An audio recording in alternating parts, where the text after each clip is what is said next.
Hey, it's your grand boy, Limit. And let's just say it's been more than a while since Dark Souls 3 has received its last update. Lucky for us, the Cinders Mod team has been hard at work at making a total overhaul. But before I start my very convincing top 10 reasons why you should play it, Old Man has prepared a teaser for some of his favourite returning character sets. Please enjoy.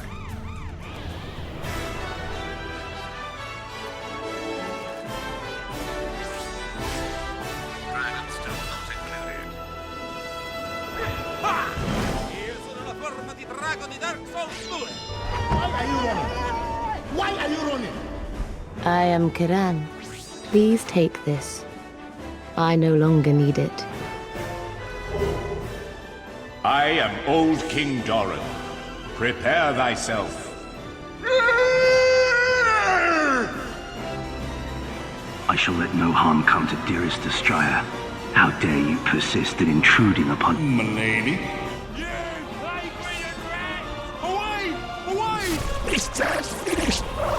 Alright, thumbs up. Ready, guys? Let's do this. Leroy Jenkins!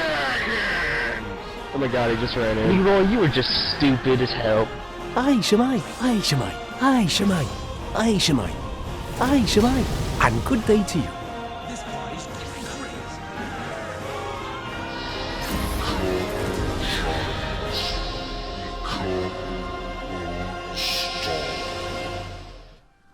Wow, that trash didn't help at all.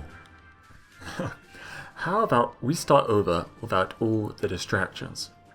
So then, when you hear PC mods, you probably instinctively think of either meme mods, super hard mode mods, or just nude mods. And normally, you wouldn't be wrong. But here is the best way I can explain this mod. Dark Souls 2 had Scholar the First Sin released later, which changed up some enemy placements, bonfires, and added things that should have been there already. Basically, we all paid $20 for that soul memory fix. I consider Cinders the Scholar version of Dark Souls 3, but it's free, actually good, and in comparison it makes it look more like Scholar of the First Bin, am I right? Please clap. So to really kick off this list, let's start with the least exciting changes to the most exciting. After all, just because it's boring doesn't mean it's not useful. Wait, why did you zoom onto me? That's quality of life changes. So let's go real quick. We got... You can level up at any bonfire. You can buy certain items such as arrows from the bonfire. No blacksmith codes needed, all infusions are unlocked from the start. You can respec change your appearance all you want. Super clear descriptions on everything, so instead of this vagueness, it tells you exactly its effect. Best boy Andre has opened a shop that sells pretty much all the basic weapons. But most importantly, swamps and water don't make you slow walk. I will now buy your game. I mean, it's free, but you know. Perfectly balanced, as all things should be. Remember all those useless weapons and spells? Yeah, it's like half of them. Well, they have all gitted good sense. For example, so the Storm Ruler doesn't take all day to charge up. The Cleric's Candlestick can cast any type of spell. And the weapon art now also boosts spell damage. The Handmaid's Dagger can now deal damage, and was given a more useful passive instead. And the Soldering Iron can actually stop Estus use at last, and got a nice damage boost as well. But most importantly, the Soldering Iron is now correctly called the Branding Iron. And while I'm being a real pedantic nerd, let's step into the classroom real quick. Split-Leaf Greatsword is now called the Split-Leaf Glaive, and the Glaive, which in Dark Souls 1 was called the Scythe, is now more correctly called the Bardiche. I don't know what that is. Young Hollow, May we meet again? Now we're really getting onto those bigger changes. You have all those scholarly changes too, but better. You've got your changed bonfire placements, such as, if you're trying to beat the dance before Vought, it's a new bonfire, so you can save yourself that very lengthy and boring trip down the elevator. And thank God, arguably the most pointless bonfire of the entire Soul series, this 30-second run from the high wall to this little shack is now gone. Instead, Cinders has helped solve the undead settlement's housing crisis. Throughout the game, bonfires have been reduced and moved around, which I love since it gives that rewarding sense of relief of finally making it to a bonfire. It feels good, man. And like Scholar, you also have some new enemy placements, but I don't want to spoil all the little surprises. It's all pretty well done. Well, except for the rats. Rats! Where the rats? I'm the giant rat that... And instead of one new ring, there's 50 plus more rings. True, a lot of them are just reskins with slightly different effects, but the choice is always nice to have. And if you think it hurts the lore to have reskins, it's not like an official Souls game would do such a thing. But, most importantly, they added back in durability, just like Scholar did. Although admittedly, Scholar did this change by accident, with the whole bug about the doubled frame rate consuming double the durability. And if I sound like I'm being a bit harsh on Dark Souls 2, I actually really enjoy it. It is easily my favourite PS2 game. Anywho, I gotta go find Old Man and record this next bit. Go on. Such style. Thanks, Gramps, that's perfect. I'll install that styler for you later on. Yeah, you have way more fashion options. The original game had 87 armor sets. Cinders has 135-ish. I kinda lost count. But it's more than just having more visuals. Many sets come with small, unique effects. Like so. My favourite being that the Katarina set actually follows its lore and it improves deflection, so it isn't just to look goofy. So, up next we have... No. Not now, Old Man, we did your... It's time for... Oh no. Har har. Time for crab. Oh yeah.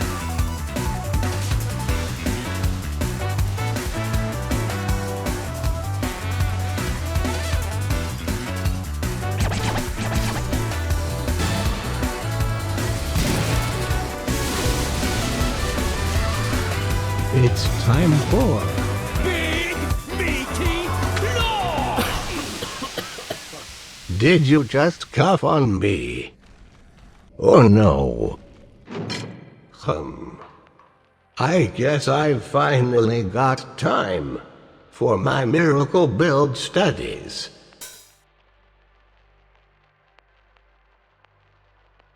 Now, that's what I call a terrible segue. So, let's talk weapons.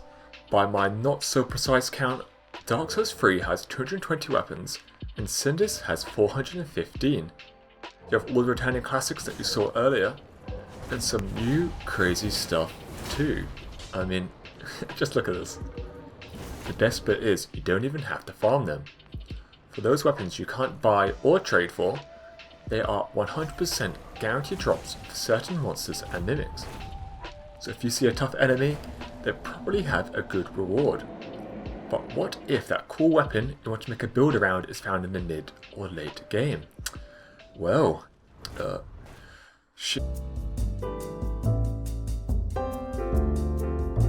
shortcuts. As if I'd swear. I don't do that since it fucks with the ad revenue. Anyways, of all the Soul games, 9 out of 10 dentists agree it is pretty linear in its progression. Just look at all these lovely pictures people have made. It's a shame since it's generally accepted that the game's routing was changed dramatically. That's why you can see Ithriel from the Smouldering Lake. But what if someone put it back in? Well, they did, and more. There's several new connections in the world. My favourite being that using a Pilgrim to Warp is totally adorable. And if you're concerned that this means you can skip huge chunks of the game, don't worry, you can't get away with too much, since you still need to defeat all 4 lords to progress to the end game. Looking at my list, up next we have... hold on, give me a sec. Hello? Yeah? We reached the 10-minute mark. And your parents aren't home. Yeah, it's cool. It's about time to wrap this up. Let me just change this title real quick. Cool, see you soon, love you. Okay, since there's so many great features I still need to talk about, I'm going to run through Old Man's list real quick, since it's quicker than my walls of text. Alright, here comes the big old shopping list. Here we go. We got them new consumables, 3 fightable bosses,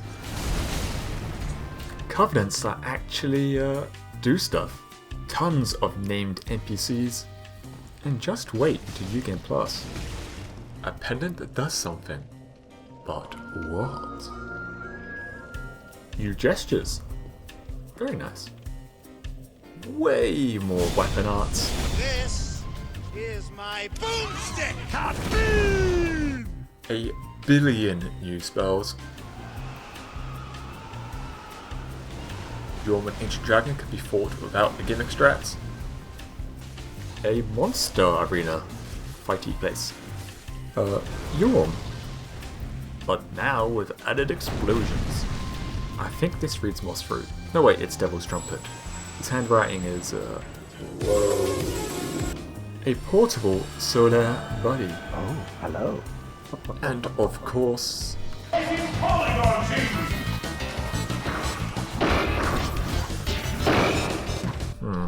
I think he misremembered a few there. Although I think you'd be surprised at which ones are imaginary. In any case, this entire video leads me to this final point. Play. That's what all these features are for. Everything in this mod is for you to really play and replay the game in your preferred playstyle, and to make it viable. And to really drive this point in, let's run a few scenarios real quick. There's tons of starting classes to get you close to your ideal style. Then, for spellcasters, you have tons of new spells, catalysts, and FP regenerates too. For bows, there's loads of new arrow types, and you can restock at any bonfire. For the tanky boys, you can poise.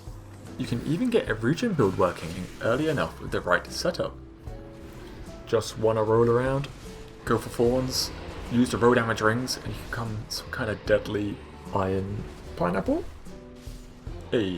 Pacifist players can go full support with a summonable solar buddy and supporting spells. Consumable only challenge run? Go for it. The dragon stones actually work, new items, and you can carry way more. And if you want legendary battles, just put on your worst Kung Fu Panda cosplay and yeah, get kicking. And if I want to be a crab, but the crab claws clash with your outfit, well, Frost infused them for the ice crab model. There's honestly a build for everyone. So to conclude, you shouldn't play it because they added crab gear, no. But because they added the ladle from Dark Souls 2. I give the mod a super 4.4 out of 5, and I gotta go. Thanks for watching, love you, Kate, thanks, bye.